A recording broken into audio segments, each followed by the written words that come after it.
မင်္ဂလာပါခင်ဗျာကျွန်တော်ဒီ blog လေးရတော့ကျွန်တော်လင်မြမြောက်တကြံနေကာလမှာဘူးလိန် resort မှာ staycation သွားတဲ့ blog လေးပဲဖြစ်ပါတယ်ဗျ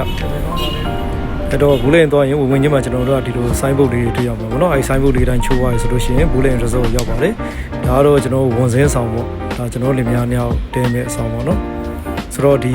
နေရာလေးကလုံးဝရှေးဟောင်း200ကျော်ပေါ့နော်တက်သားရည်နဲ့ပြုလုပ်ဖန်တီးပြီးတော့တိစောက်ထားတဲ့အဆောက်အဦလေးဖြစ်ပါတယ်ခင်ဗျဆိုတော့ကိုလိုနီခေတ်အဆောက်အဦပုံစံမျိုးပေါ့နော်အဲ့လိုစင်စင်ကိုသူကတေချာလေးလုပ်ထားတာ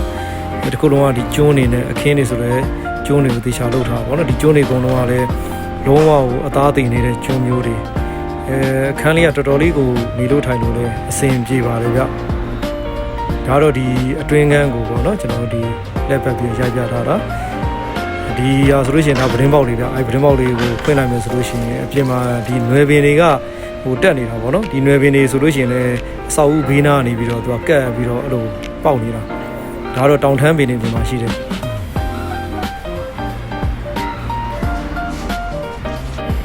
ခုလိုနွယ်ပင်တွေနဲ့ဆိုတော်တော်ကြီးလှတယ်ဗျဒါတော့ကျွန်တော်တို့ဒီအဆောင်ကနေဆင်းလာပြီးတော့ပေါ့နော်ဒီသူတို့ရဲ့ပန်းချံသဘုံမျိုးပေါ့အဲ landscape လည်းတေချာလုပ်ထားရဗျအဲပန်းချံတွေပါလေဆိုတော့အပင်တွေကစိမ့်ဆိုပြီးတော့ဗျဟိုတော်တော်လေးလည်းမျက်စိပတာတာဖြစ်တယ်ဗျတော်ရင်နေလို့ကောင်းပါလေပြီးလို့ရှိရင်အမှခုံတန်းလေးရှိတယ်ကိုကအေးသက်တာနဲ့သချင်းလေးနားထောင်မလားဒါမှမဟုတ်လို့ရှိရင်စာလေးပဲဖတ်မလား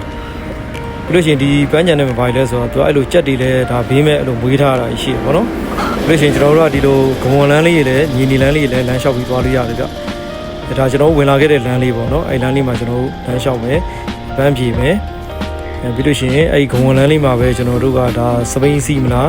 အဲ့လိုဝန်ဆောင်မှုတွေလည်းရှိတယ်ခင်ဗျစပိန်လေးလည်းထားပေးထားတယ်ပေါ့နော်အဲ့စပိန်လေးတွေကလည်းကိုယ်သဘောနဲ့ကိုယူပြီးတော့ဒါစီးလို့ရမှာပေါ့အခုဆိုရင်ကျွန်တော်လည်းများနောက်ကစပိန်ရှိတဲ့နေရာလေးကိုသွားတယ်ကျွန်တော်မိမတော့ဒါစပိန်လေးရွေးပြီးသွားပြီရွေးပြီးသွားပြီဆိုတော့ဒါထုံးစံတိုင်းပေါ့ဗျာဒါကျွန်တော်ကတော့နင်းရတာပေါ့ဟုတ်ပြီကျွန်တော်မိမကသူကကင်မရာလေးကင်ထားတယ်ဟုတ်ပြီကျွန်တော်နင်းမယ်အဲ့တော့ဒီအတက်လေးဆိုတော့ဗျာတော်လေးရောကြိတ်ပြီးနင်းရတာပေါ့အဲ့တော့ဂဝွန်လန်းလေးတိုင်းကျွန်တော်တို့ဒါလေးကိုရှောက်ပြီးတော့ဒါစပိန်လေးစီးပြီးတော့ရှောက်ကြည့်ကြတယ်ပေါ့နော်ဒီဟာလေးကတော့ reception ဗျ reception အဆောင်လေးရတယ်သူအသီးသန့်ရှိတယ်အခုဆိုလို့ရှိရင်ဒီတိုင်းမှာပင်လေးနဲ့ရှူရတဲ့လေယာစမတူဗျလေကောင်းလေတန်လေးရတယ်တက်တောင်တက်တာနဲ့သွားလာပြီးတော့နေပြီးတော့ဟိုစိတ်ပန်းဖြေလို့ရတဲ့နေရာလေးတစ်ခုဖြစ်ပါလေဗျ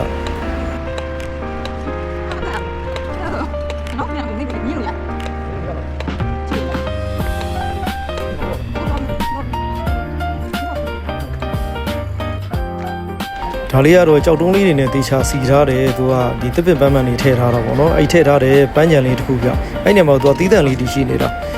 စကြင်ကြောက်တွေနဲ့သူတို့ခင်းထားတယ်လို့ရှိရင်အဲ့လိုကြောက်စတစ်ခဲလေးတွေဗာလေးရာစားသူကအဲ့နေရာလေးကသွားလို့ရှိရင်ဟိုဘယ်လိုပြောမလဲစိမ့်ဆိုပြီးတော့ဗျအဲ့ထဲဝင်သွားရင်စိတ်နေတာပဲသူကနေဦးထိုင်လို့တော်တော်လေးအေးချမ်းတဲ့နေရာလေးဗျအဲ့နေရာလေးဖြစ်ပါတယ်ဟိုဒါကတော့ restaurant ပေါ့နော် restaurant ရောက်ပြီးကျွန်တော်ညစာစားဖို့အတွက်ဒါကကျွန်တော်ဘာတွေစားတော့တွေရလဲကျွန်တော်တို့မှားတယ်ပြုတယ်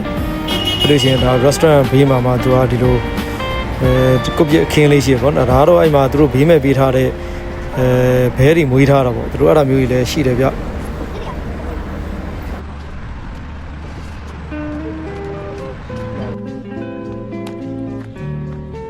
တော့ကျွန်တော်တို့တဲတဲ့အဆောင်ပေါ့နော်အဲ့ဝန်စင်းဆိုတဲ့အဆောင်ရဲ့အဆောင်ကနှစ်ခုရှိတယ်ဗျအဲ့အဆောင်ကတစ်ဆက်တည်းပေါ့နော်ဒါပေမဲ့ဒီအလဲမှာဆိုလို့ရှိရင်လည်းသူကစာကြီးကန်သဘောမျိုးလုပ်ပေးထားတယ်ဗျလုံးဝတကယ်ကိုတစ်သားတွေကိုပေါ့နော်အသားတည်နေတဲ့ကျွန်းသစ်တွေကိုတေချာလေးလှုပ်ထားပြီးတော့ဟိုသူတို့ကအဆောက်အဦကိုတေချာစောက်ထားတာဗျဟိုအခင်းနေဆိုလို့ရှိရင်လည်းဒီကြောက်ကွက်တွေနဲ့ပေါ့နော်တေချာလေးလှုပ်ထားတယ်လှေကတစ်တွေဘာတွေအားစားလုံးဝတစ်သားတွေကိုတော်တော်များများကို 80% လောက်ကသူကတစ်သားတွေသုံးပြီးတော့စောက်ထားတဲ့အဆောက်အဦတွေဗျဟိုပုံစံကြည့်လို့ရှိရင်တော့ရုပ်တရက်ဆိုတာရှေးအောင်အဆောက်အဦတွေနဲ့တူတာပေါ့နော်ဒါတော့ပြန်မဲ့မနက်မှာကျွန်တော်မိမကသူကဒီ channel ကိုထပ်ပြီးတော့မနက်ပိုင်းလေးကြည့်ချင်သေးတယ်ဆိုတာနဲ့ကျွန်တော်တို့လင်မယားနှစ်ယောက်ထည့်ပြီးရှောက်သွားတယ်ကျွန်တော်ဗီဒီယို vlog လေးတွေရိုက်တယ်ပြီးလို့ရှိရင်ဓာတ်ပုံလေးတွေလည်းရိုက်တာပေါ့နော်အဲ့မှာတစ်ပင်ပန်းပန်းနေရှိတယ်ငုတ်ပင်နေဆိုလို့ရှိရင်လည်းလုံးဝဝါထိန်နေတာ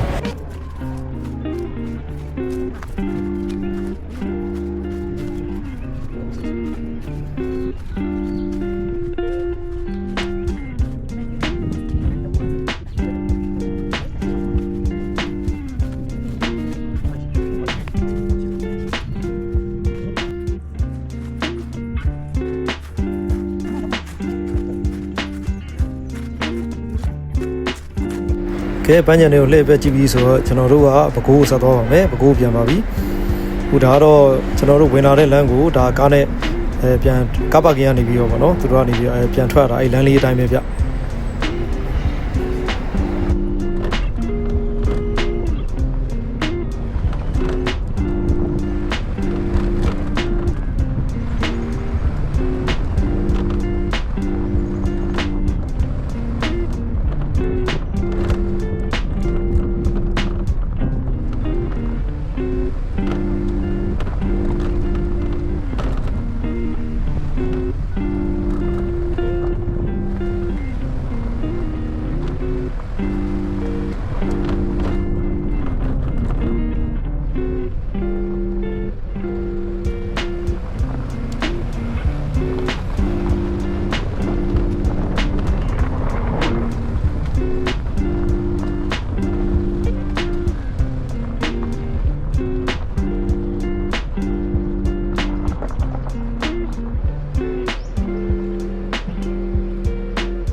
ခုကမွန်လန်းလေးကနေထွက်လာပြီးဆိုလို့ရှိရင်ကျွန်တော်တို့ကဒါ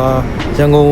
မန်းလေးလမ်းဟောင်းပေါ့နော်အဲ့လမ်းပေါ်ကိုရောက်လာပါပြီဗျ။ညာအဲ့လမ်းတိုင်းမဆက်သွားရဆိုလို့ရှိရင်ပဲခူးမြို့ကိုရောက်ပါတယ်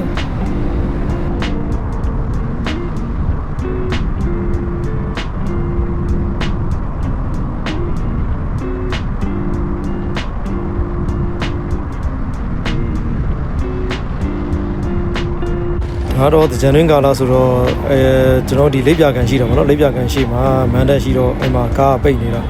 အဲ့တော့ကျွန်တော်အဓိကတော့မှာကော်ဖီတော့တောက်ဖို့သွားတာအဲ့ဒီလိပ်ပြကန်ရှိမှာ JK ကော်ဖီဆိုတဲ့ဆိုင်လေးရှိပါတယ်ဗျကဲ